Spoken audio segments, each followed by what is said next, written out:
Okay, looks like I'm live. Hi everyone, my name is Andrew. I run the moneymental.co.uk website. It's a website dedicated to money and mental health. I'm also a part-time eBay reseller, and I run this YouTube channel that you're currently watching me on now. So today is part of my Monday Night Mental series, although it is not a Monday night, it's a Thursday, as I was away with work, so couldn't actually do my Monday Night Mental when I wanted to. So I'm doing it now today. Today we'll be focusing on talking about mental health. Hey Chris, how are you? We'll be talking about how reselling on eBay sort of affects my mental health. I'll share my experiences. Hopefully others will share their experiences as well. I'll have a bit of a discussion around that. We'll then have a quiz later on, which hopefully, not hopefully, there will be a winner of, and mentalist points will be on offer. I'll just give it a minute or two to wait for the notifications to go out into the internet void and for people to join us. So if you're watching this on the catch-up, you may just want to fast forward for the next minute or so until you see me starting to talk again. And if you're watching at the moment, come say hi, join me in the chat. Just check I am on the live chat. I don't know why there has to be a top chat and a live chat. So we've got Kerry Ann there. Hello, Kerry. How are you? Apart from decapitating toy soldiers.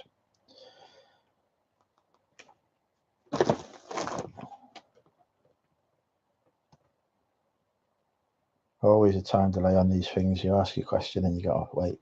Hey, Captain Pugwash, good to have you with us.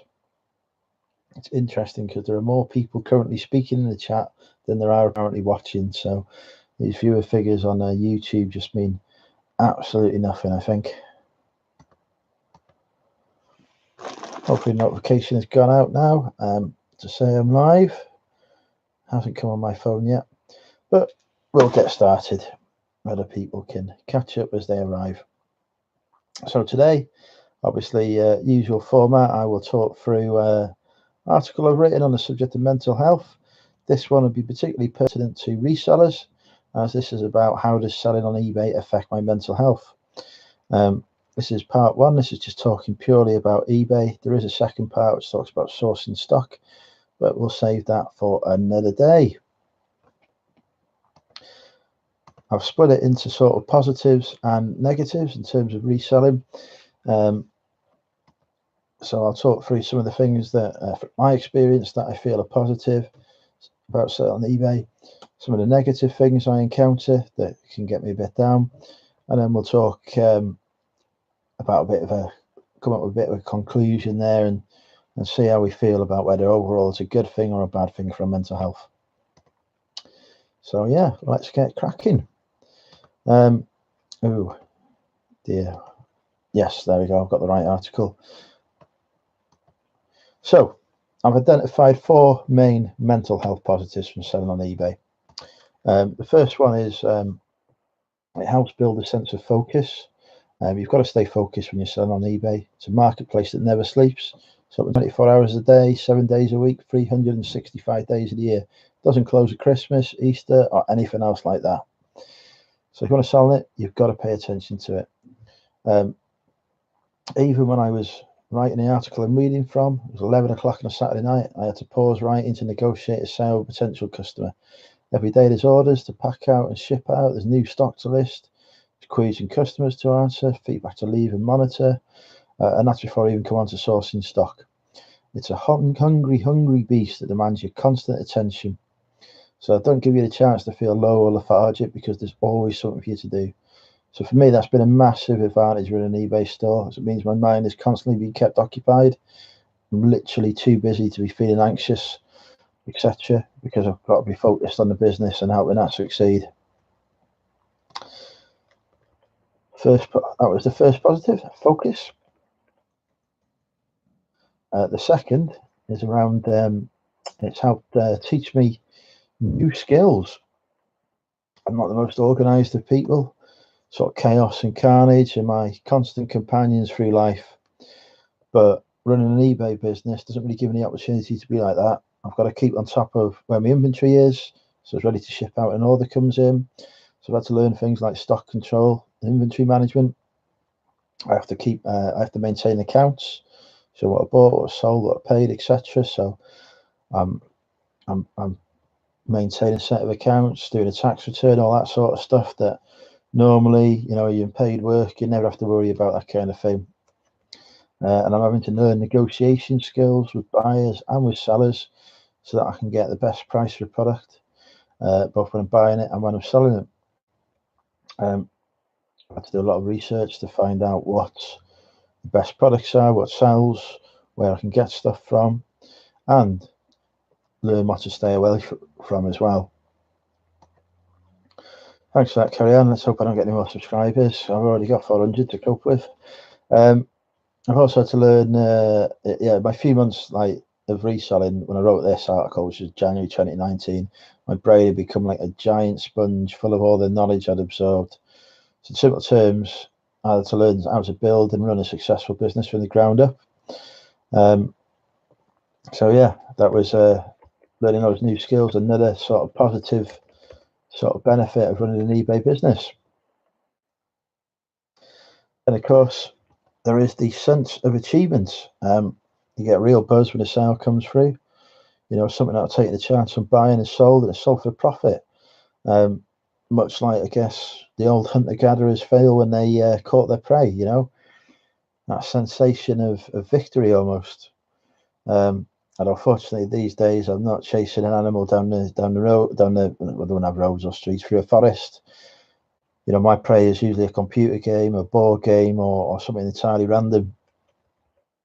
So the animal kingdom is probably resting a bit easier in the knowledge that I'm more interested in procuring a bargain at a boot sale than I am in my next meal.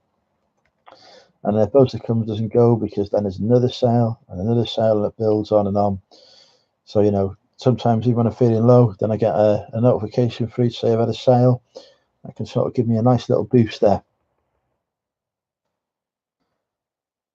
Then the final sort of benefit, positive that I see, is being part of this wonderful reselling community that we're all part of now. Those of you who watch me on YouTube are part of it. Those who follow me on the Facebook, part of it as well. Instagram, various different social media outlets. When I first started selling on eBay, I was aware of Nick and Andrea Hills and their blog Adventures in Reselling and their YouTube channel, but I wasn't aware of the Tat Chat Facebook group. And it was only after I'd been selling on eBay for a few weeks, couple of months, that I came across the Tat Chat and discovered that there was Facebook groups dedicated to reselling. So I'm now part of a community with hundreds of active resellers supporting each other, sharing their experiences, giving advice, etc. Sometimes, just having a chat when the day is feeling bad. It's also a great way of sharing successes. I love seeing bolos, what people have picked up, etc. And seeing people do well for themselves. And that's led to hi Michael, and that's led to the extent of where I will be even going and organising some meetups with the resellers this year, including one in Bristol on the 27th of April and one on the 11th of May over in Wolverhampton. And that's before I even get onto the Wrexham meetup that I'm going to set up for June. So yeah, plenty of good stuff going on there. Oh dear, Kerry-Ann has been sharing away, haven't you? I can see this. However, like everything in life, there's some positives, there's some negatives. So there are some mental health negatives from selling on eBay. You do tend to get a bit of FOMO, or fear of missing out, as it's more popular as it stands for. And that can be something I struggle with a lot. Being part of a community of other sellers means I often see things that people are selling that I really want to rush out and buy, so I don't miss out on any potential profits. And that can be good in terms of motivate me to get out and buy stuff. But it does mean that I then end up with massive piles of stock lying around the place because I haven't got the time to list everything. And it can affect your motivation when you start to see big piles of stock piling up, knowing that you've got to do something with it. It can be a bit demotivating. But I'm a bit better now. I tend to list stock once I get it, but I've been lax the last few weeks again, so that can be difficult. But then you get a sale through, and those worries disappear. So that sense of achievement does really help. And you can have sort of moving on to sort of the motivation point and losing motivation. You can have bad days on eBay. I've had a terrible week on eBay for sales. I've had hardly any. I've had 2 no sale days already this week. On Thursday, in March I had 1, which was the 31st. That was it. So,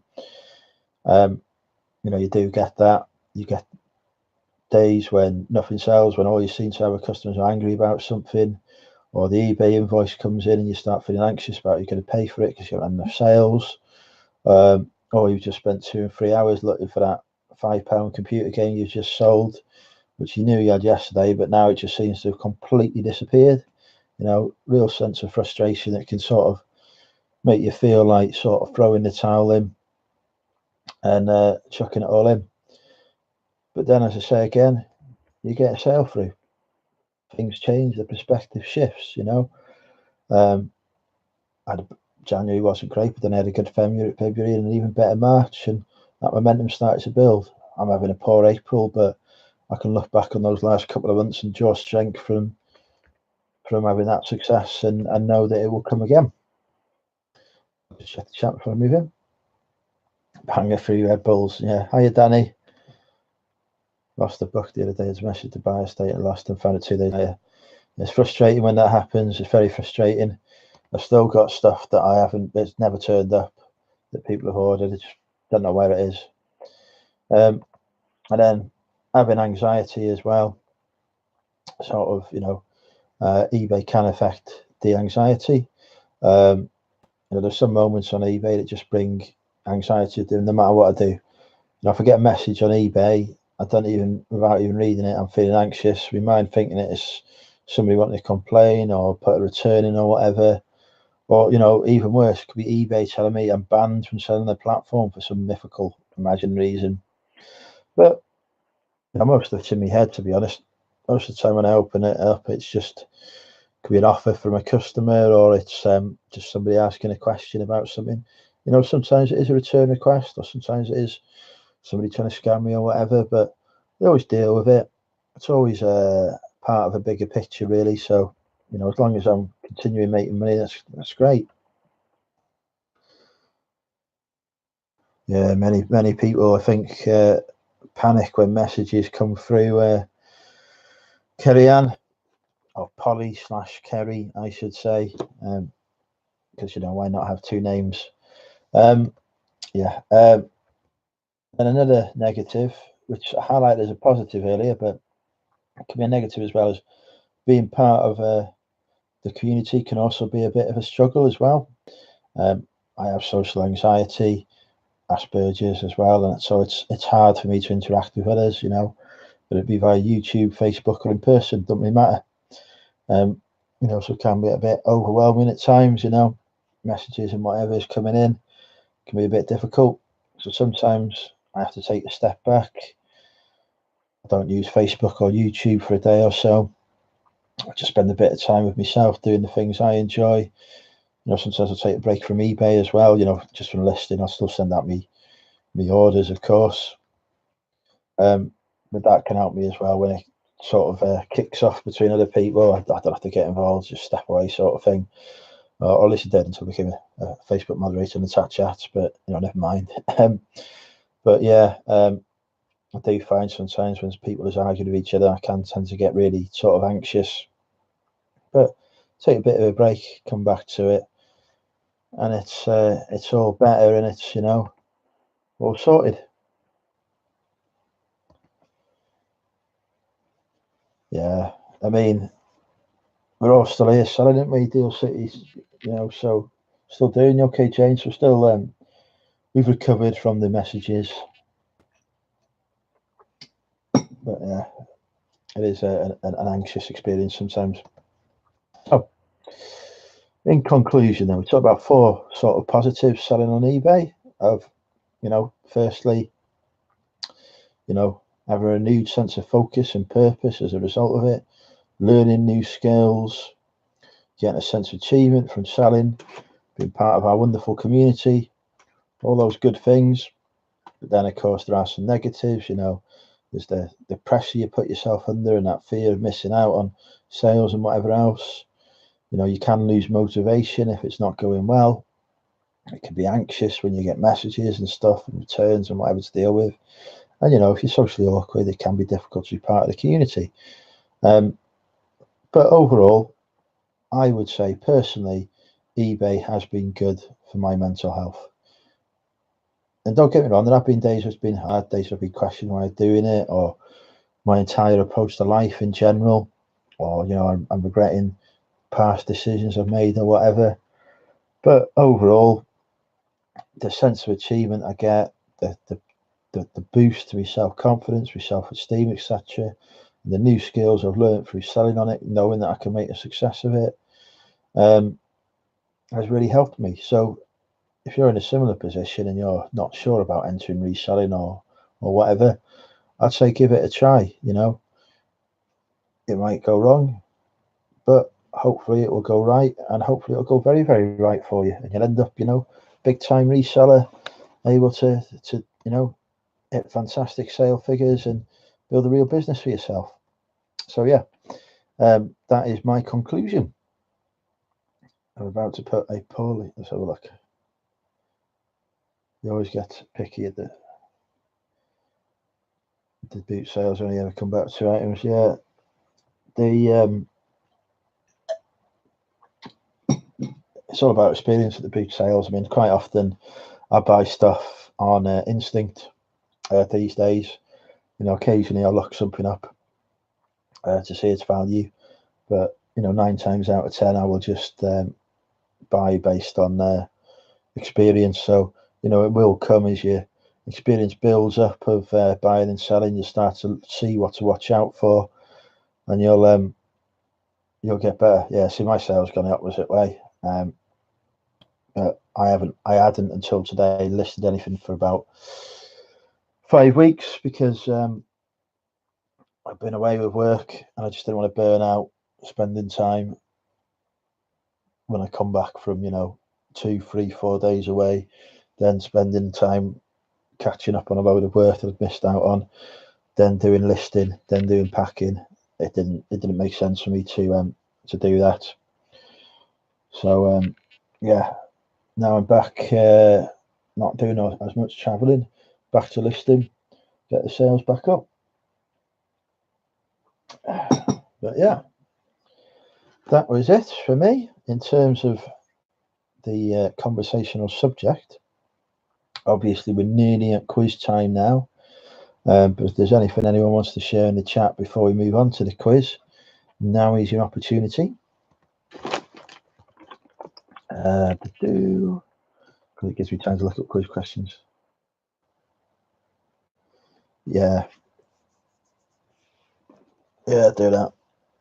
Pick up the low-hanging fruit, as I call it, first of all, Deal City, grab them, and then anything unusual I might come back to and have a look at later on if it's still around.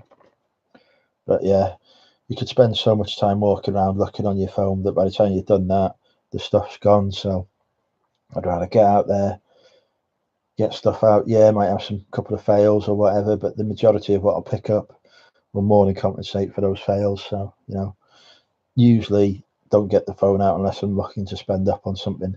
If they're wanting 10, 15, 20 quid for something, if it's not something I bought before, then I'll get the phone out and have a quick look. But, instinct, reseller instinct does go well. All right. Here we go. Quiz questions is coming up.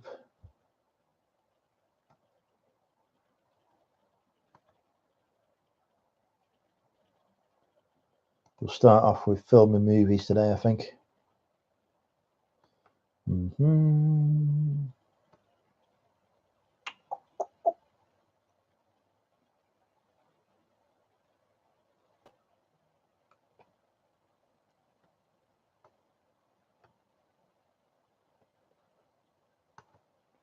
ready and film quiz. Here we go.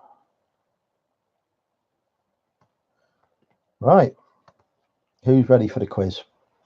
Give us a thumbs up if you're ready for the quiz.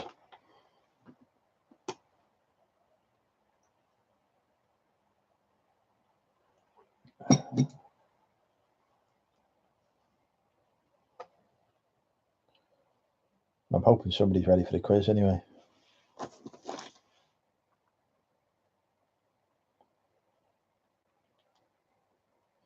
There we go. Jane has given us a thumbs up. Thank you, Jane. Right. Question 1. Usual format for the quiz. 20 questions. Quizmaster's answer is final. You can... No worries, Deal City. Take care, mate. Yeah, the 20 questions for the quiz. Mentalist points on offer. Quiz winner gets a 25% off discount at the Money Mental UK store. The rules are that the Quizmaster's answer is final. There is no right of appeal. You can only answer a question once. If you answer it more than once, you get a yellow card. If you do that again, you get a red card. And you must wait for the Quizmaster to finish asking his question before you answer. Otherwise, again, that is a yellow card and then a red card offence. So, question 1. In the sitcom Dad's Army, which character always wore a thick scarf to prevent getting ill?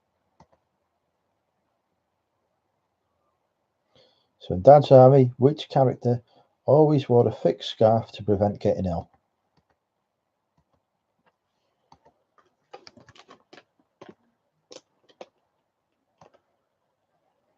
I am prepared to accept Scott's answer at Pike. I think that is the correct answer there. So we will allocate Scott there 1 mentalist point. Well done, Scott.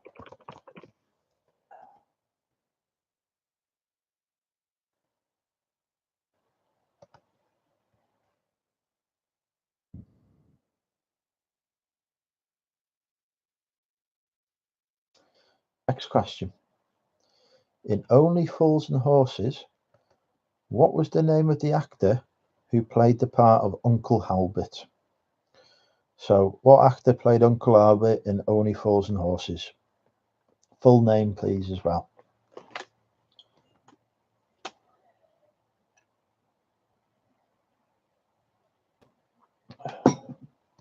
Full name.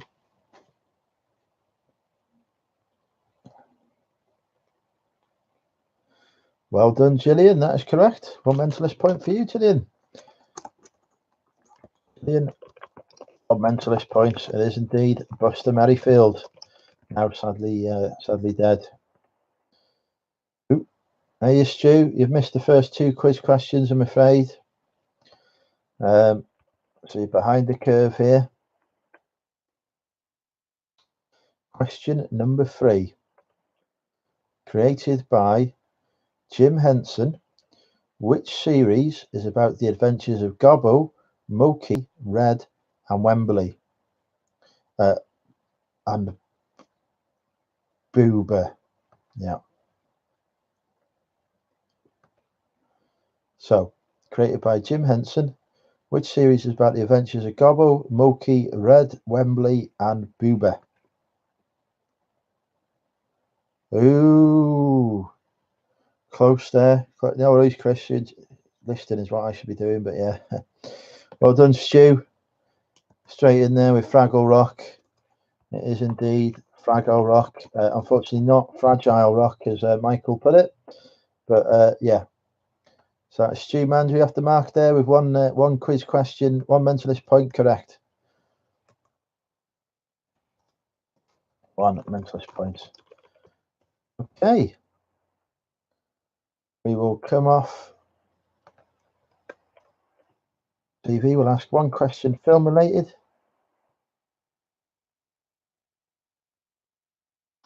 Directed by Brian De Palma and starring Al Pacino, which film is about a determined Cuban immigrant who takes over a drug cartel and succumbs to greed? So just the name of the film.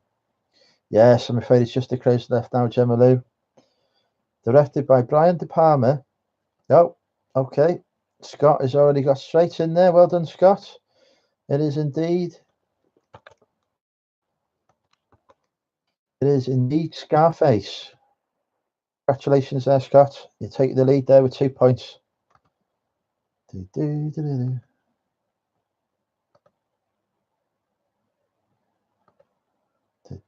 Okay, so we'll come away from movies. We'll pick a new category. I'll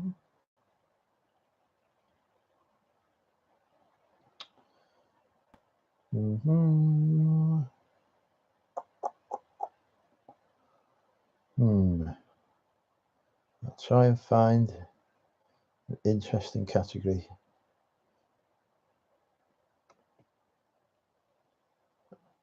We did food and drink yesterday. Then we'll go for animals. So some quizzes on animals. Let's have a look.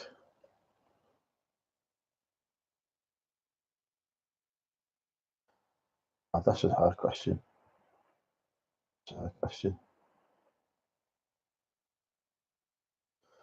What is the largest bird native to Australia? So the largest bird from Australia.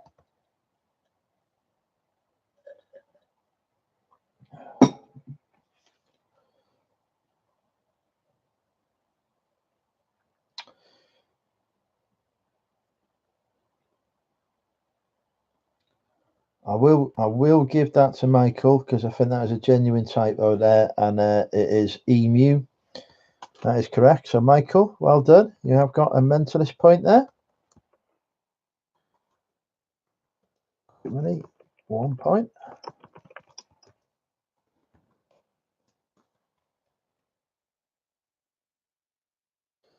Tell you what, it's close today. Very close today. Lots of people on 1 point. Right. Yeah, no, unfortunately not ostrich. It was emu.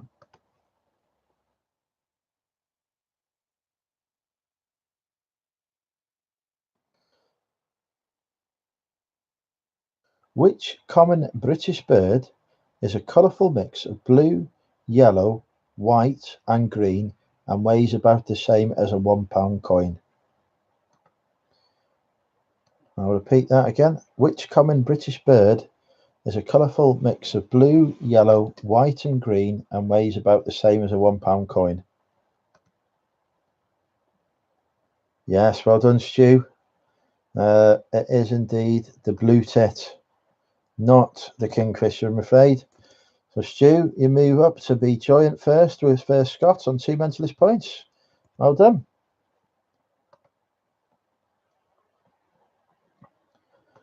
Right, next question.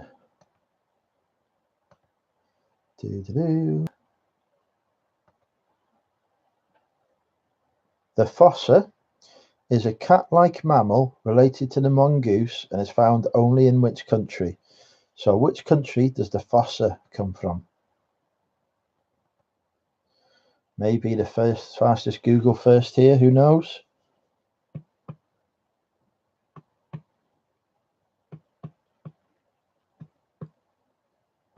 Not Australia, not New Zealand, I'm afraid. Where does the fossa come from?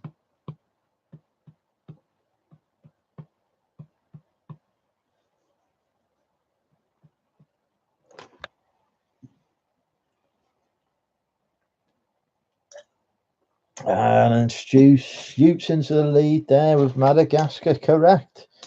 Stu Manzi now in the lead with 3 mentalist points. Congratulations, Stu. Yeah, Africa is a continent, unfortunately, Captain Pugwash. I would not have been able to accept that as an answer.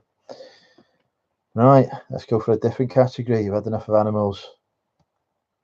Find another category. Come on, website. Respond. We've done Arnold Schwarzenegger films last night. I can't do that again. Categories. Let's go for history.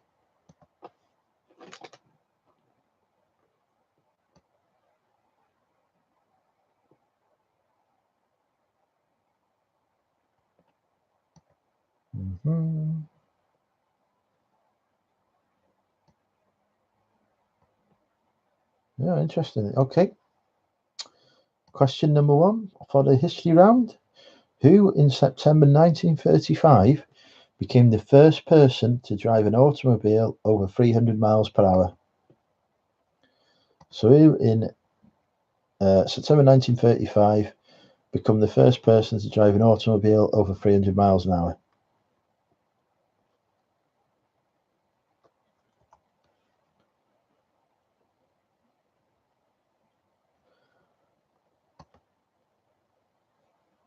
Yes, that is correct, Stu. It was indeed Sir Malcolm Campbell. Stu is now moved up to 4 mentalist points. Congratulations, Stu. No, it wasn't Donald, I'm afraid, Michael.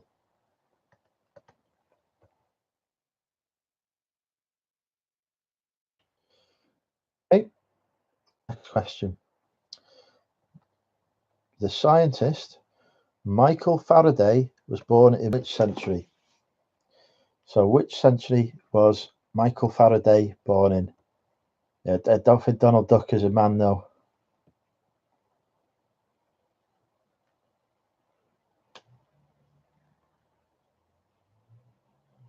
I'm afraid that's 2 people already eliminated. It is not the 19th century. So what century was Michael Faraday born in? Yes, well done there, Chris. You're off the mark with 1 mentalist point. It is indeed 18th century. Right. We're in the middle of a quiz here, Kerry. This isn't the time to be asking about whatever welly cars are. It's an important quiz here. Right. Where is... here we go. Right, so that's Chris B, 1 mentalist point.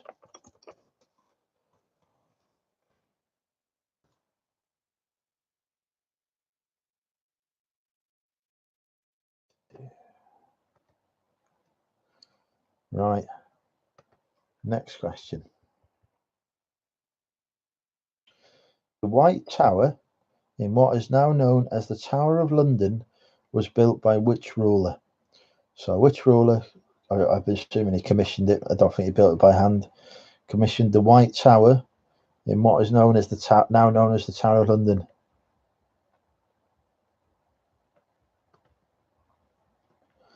Straight in there, Stu, straight in there. It is indeed William the Conqueror. 5 mentalist points for Stu now. He's walking away with it. And that is the first 10 questions over. Now, I'm afraid it's not Henry VII or Cromwell. It was indeed William the Conqueror. So, at the halfway point in the quiz, Stu Mandry is in the lead with 5 mentalist points. Scott has 2 points. Gillian has 1 point. Michael has 1 point. And Chris B has 1 point. So, well done, everyone there. Bit of work to do to catch up with Stu, though, here now. We'll go for a different category. We'll see if we can go. We'll see if we can even the odds up a bit by going for a random category. That's random category I can get.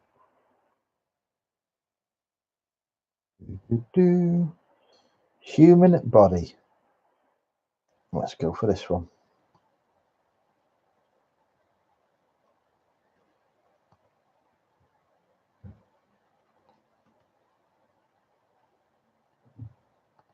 Yeah, he is the king of quizzes. Okay. Oh, I gotta say this one out loud. What part of the eye can be described as the third and inner coat, which is a light sensitive layer of tissue?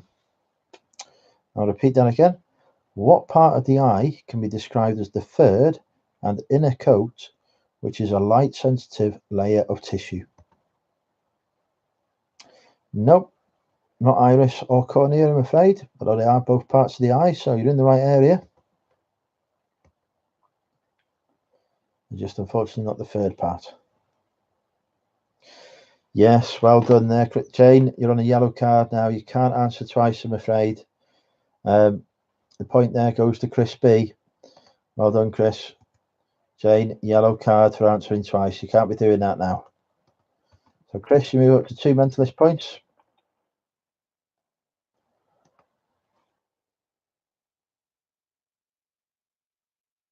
Okay. Next question.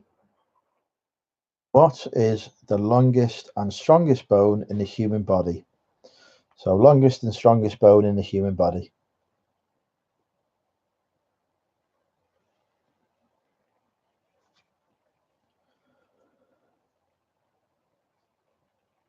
Stu Mandry there straight away with the correct answer. We'll just check the spelling on that one.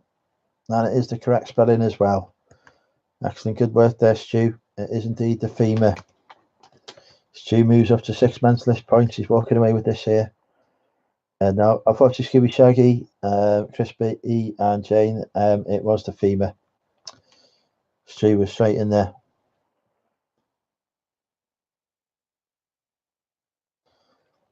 Here you go. Where in the upper body would you find... Oh, no, I've said the answer. Right, that question is scrapped. We can't answer that one. We can't ask that one. Located between the stomach and the diaphragm, this organ filters and stores blood to protect against infection and blood loss. What is it called? So, located between the stomach and the diaphragm, this organ filters and stores blood to protect against infection and blood loss. What is it called? No, not the heart now, Michael. Stu, spot on again there. It is indeed the spleen. Correct answer.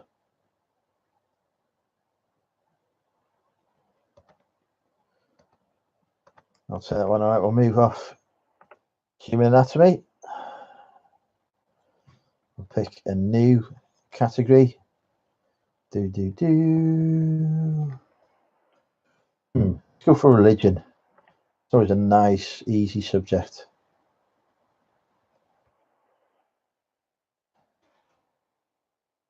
I'll go for religion, actually. There's no questions in that round.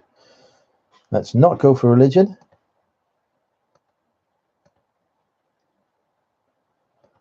I couldn't go for it anyway. Didn't have any religious questions in it. Let's go for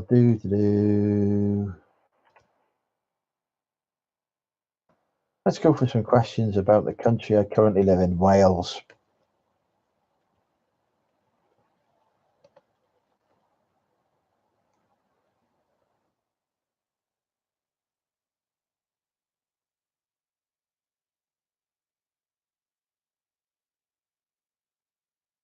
Here you go.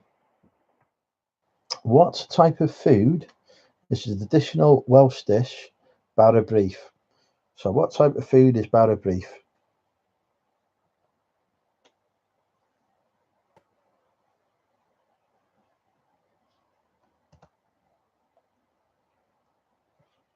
No, no, none of those.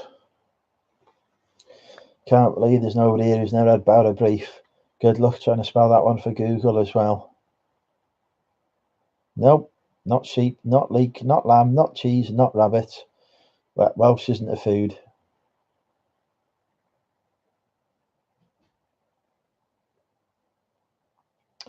We'll give it a 10-second countdown. I'll just remind everyone of the question before we go in. It's not beef ads, no, I'm afraid. It's not cow. The question is, what type of food is the traditional Welsh dish, bara beef? 10-second countdown now. 10, 9, 8. Captain Pugwash, yellow card. You've answered twice now. Hey, Shelley, you're on the quiz. Scott, yellow card. You can't answer twice. Remember the rules. Right. 9 seconds. 8, 7, 6, 5, 4, 3, 2, One second. Right, yeah, it is in fact fruitcake. Sorry, Stu, it's too late. You've missed out there, I'm afraid, mate. It's fruitcake or fruit bread. Can't believe you've never had bar of grief before. It's a national tradition here. I'll definitely do some more Welsh questions then.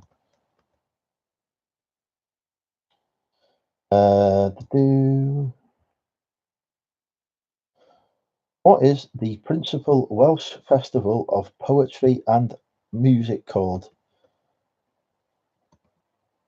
There are going to be some brilliant spellings on this one as well. What is the traditional Welsh festival of poetry and music called?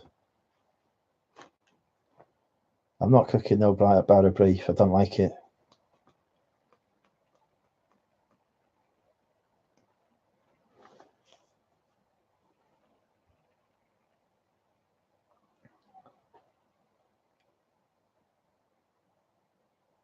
Everyone's looking this one up, aren't they? I can hear Google working overtime. Principal Welsh Festival of Poetry and Music. Festivus, I'm afraid not. No. Ozfest, no, I'm afraid not. I don't even know what that is, Michael, but no. Cultural ignorance here is shining through. Not Leakfest, Scott, no, I'm afraid.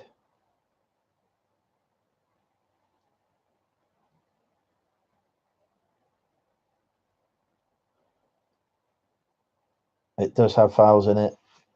In fact, it starts with a vowel. 2 vowels at the start. Give it a 10-second countdown. The Googling abilities are failing here. Question was, what is the principal Welsh festival of poetry and music called? No, sorry, Stu.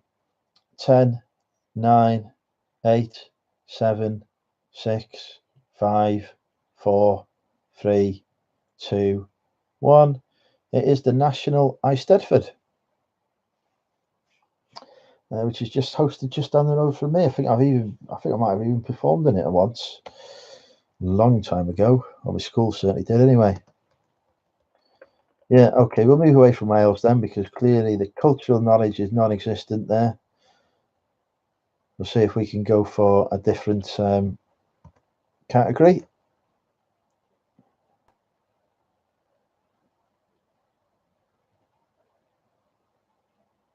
I don't know what you said. Yeah, it was the Eisteddfod Crispy, but unfortunately, you had already answered.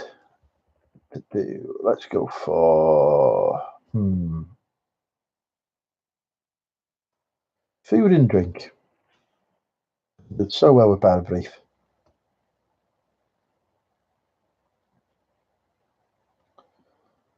Here we go.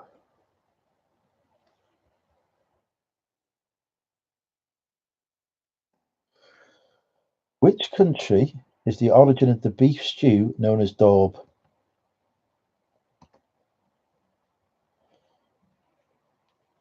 I'll ask that again. Which country is the origin of the beef stew known as daub? Nope, none of those. It's not Hungary, it's not Greece, and it's not Austria.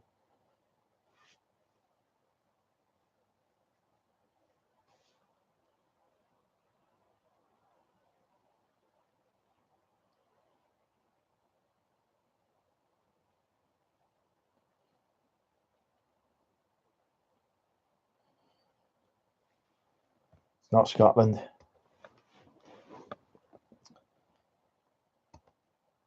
I'll ask the question once more and then we'll do the 10-second countdown. Which country is the origin of the beef stew known as daub? 10, 9, 8, 7, 6, 5, 4, 3, 2, 1. And the answer was France. It is a popular French dish. All right. Next question. I'll just put some dots in there. Next question. Still food and drink. What is the coffee drink called that has a shot of espresso with hot water added? So, what is the coffee drink called that has a shot of espresso with water added? Nope, it's not Bobble, I'm afraid.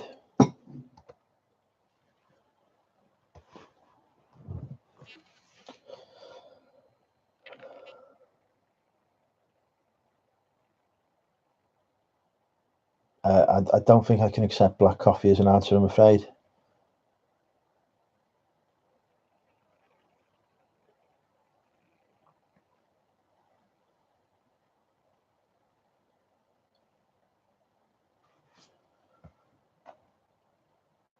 Well done, Jane. That is correct. It is indeed an Americano. No, it's espresso with hot water added, so it can't be just espresso, Michael. But it's, yeah, Americano, correct there, Jane. Jane is off the mark with 1 mentalist point. Well done.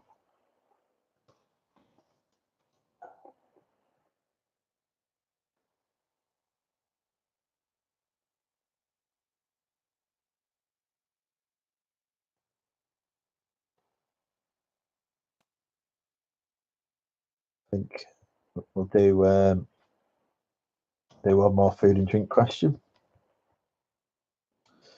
Name the square-shaped sponge cake coated in a layer of chocolate icing and desiccated coconut, and often described as the national cake of Australia.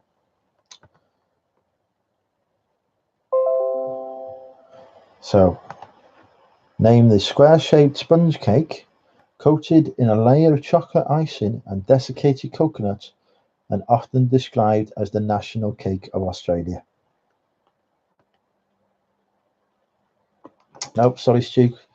I think Batterberg is Austrian rather than Australian.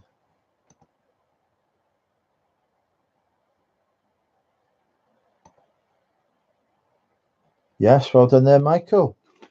It's indeed Lamingtons. Well done, Michael. You move up to 2 points. Right, we'll come off food and drink. We'll pick a new randomly assigned category.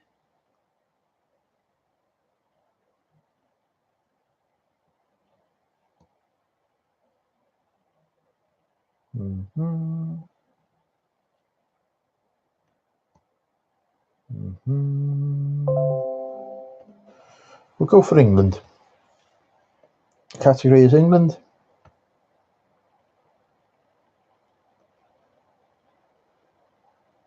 Oh, we'll do a quiz on county that I was born in, Lincolnshire.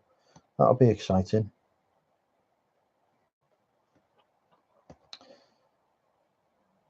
First question for you. Margaret Hilda Roberts was born on 13th of October 1925 in which Lincolnshire town? Oh, there you go, Skibby Shaggy. I was born in Grantham. I was raised in Sleaford. So yeah, Margaret Hilda Roberts was born in which Lincolnshire town on the 13th of October 1925? Well done, Chris B. You've got it correct. Maggie Thatcher, of course, famously from Grantham.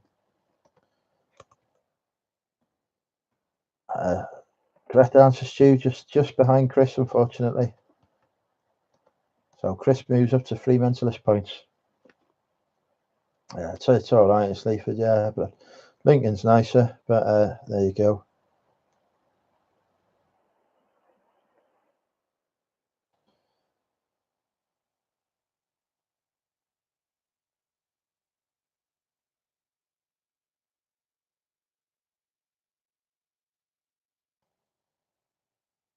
Next question. Born in Woolsthorpe, Lincolnshire, name this physicist and mathematician who was possibly the greatest scientist of all time.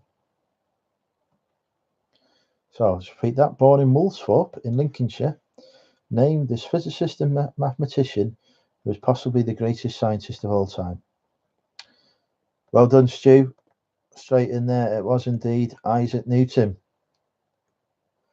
Stu moves up to 8 mentalist points.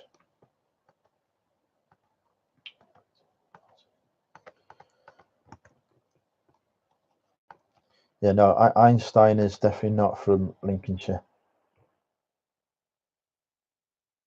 Okay, final question. On the Lincolnshire round, Blundell Park Cleethorpes is home to which football team? So who plays at Blundell Park in Cleethorpes?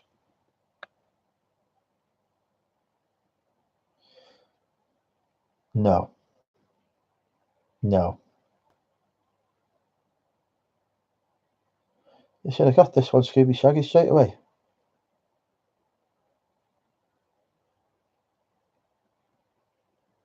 You can't answer twice. That's a yellow card, Scooby Shaggy. You can't be answering questions twice once you've answered. That's it. So who plays at Blundell Park in Cleethorpes? Sorry, Stu, no.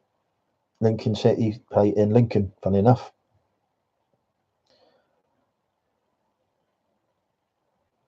I wonder if anyone can spell Blundell Park and Google it.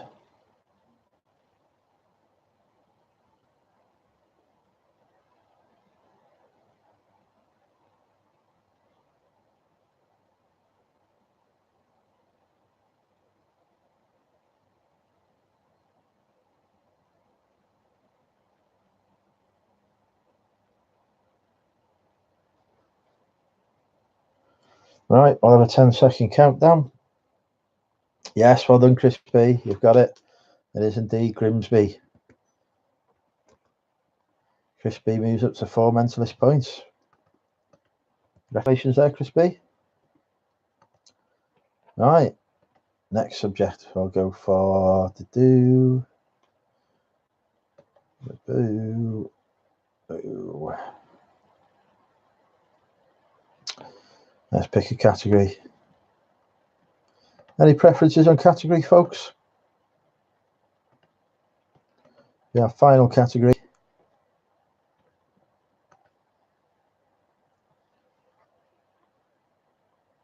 You need to put your hearing aid back in, Michael.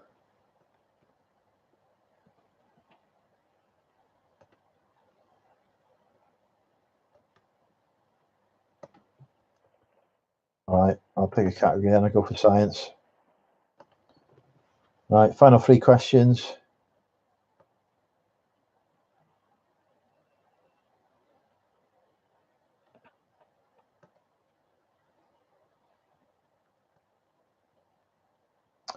First question.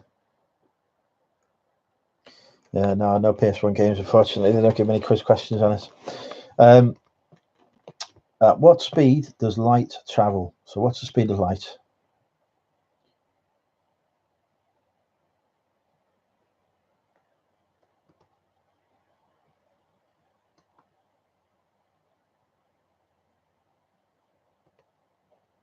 Anyone know the speed of light? This could be the...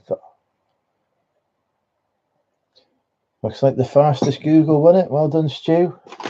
186,272 miles per second. So yeah, Stu's walking away with this quiz as always. He's on 9 mentalist points now. 2 more questions, but we're playing for honour now, folks. A-level physics, never did A-level physics.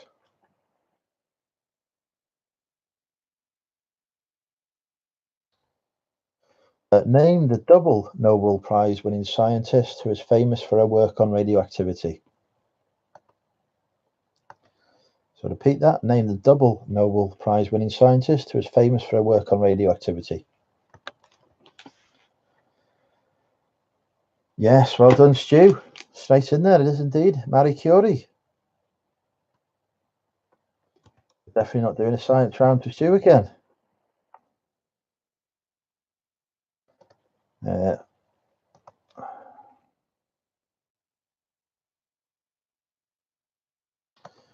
Final question.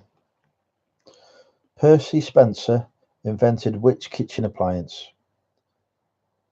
I don't want to know what you got up to in your A-level chemistry, Stu. Honestly, that's between you and you and Mary, obviously. So yeah, what did Percy Spencer invent? Nope, not toaster, I'm afraid. Not kettle. Although this appliance did feature on Cooking with Andrew. last night. So that's a big clue for you. Correct, Stu. It is indeed the microwave. So Stu, despite turning late, has walked away with the quiz there, folks. He's finished on 11 mentalist points.